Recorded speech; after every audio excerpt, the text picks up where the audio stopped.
My aim was basically to determine the effectiveness of the governance framework in Northern Cape urbanized municipalities. And coupled with that was my main objective actually was to uncover how municipalities can model an efficient and effective governance framework to deal with issues of service delivery in the Northern Cape urbanized municipalities. There was also four sub-aims in sub-objectives in that regard.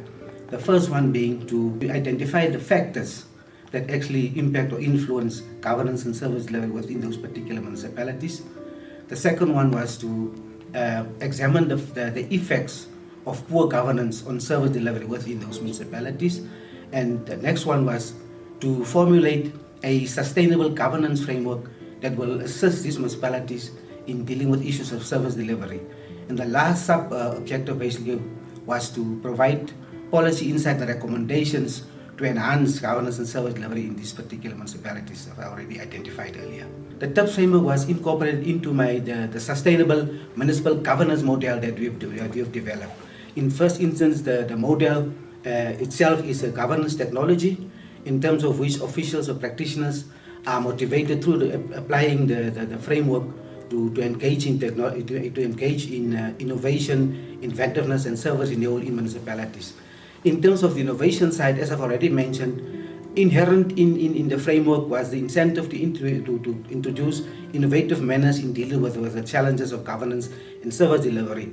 And then in terms of the issue of the people, the model basically identify agency. It means that interaction of people, interaction of stakeholders as the key aspect of improving governance and service delivery within particular municipalities in the Northern Cape urbanized municipalities.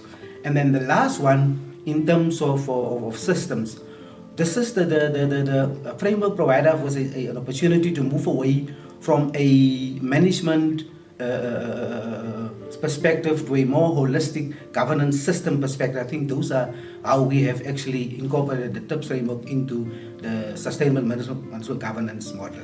Then in terms of the framework deals with issues of input, just to further inculcate what I've been saying, inputs, which is the Constitution, National Development Plan, and other legislative things in terms of implementation.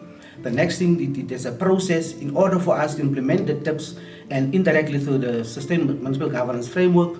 We have to, for example, train officials to take the whole issue seriously, the framework seriously, for us to be able to reach our objectives.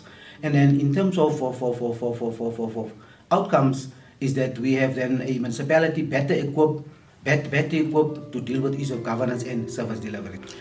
I would say my main contribution in the study actually was the development of a framework in itself, which in essence is a departure from a movement from a management paradigm, a compliance paradigm, to a more holistic systems-orientated approach that deal with looking at the governance and service delivery challenges as a whole, instead of just allocating particular challenges within the confines of a specific operations. You look at the whole system if you want to finish it.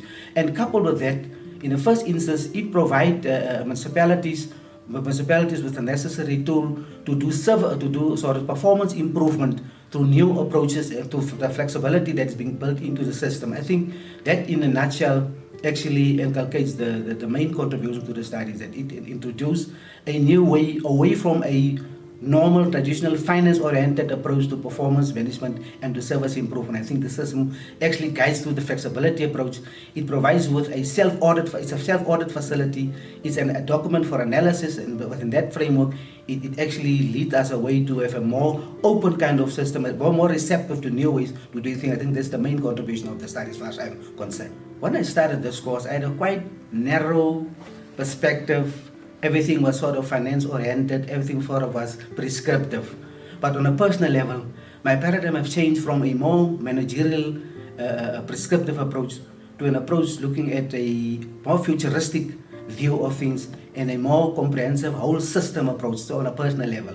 From organization level, my organization, the DCAM municipality, already benefit from my studies. We have, for example, introduced a innovation hub whereby I have convened different junior managers into developing the hub and engaging with people all across in the country and even international context that we have built up to enable us to effect service renewal within our municipality through innovative manners and actually invite people from our community and from the broader stakeholder spectrum to engage in the municipality.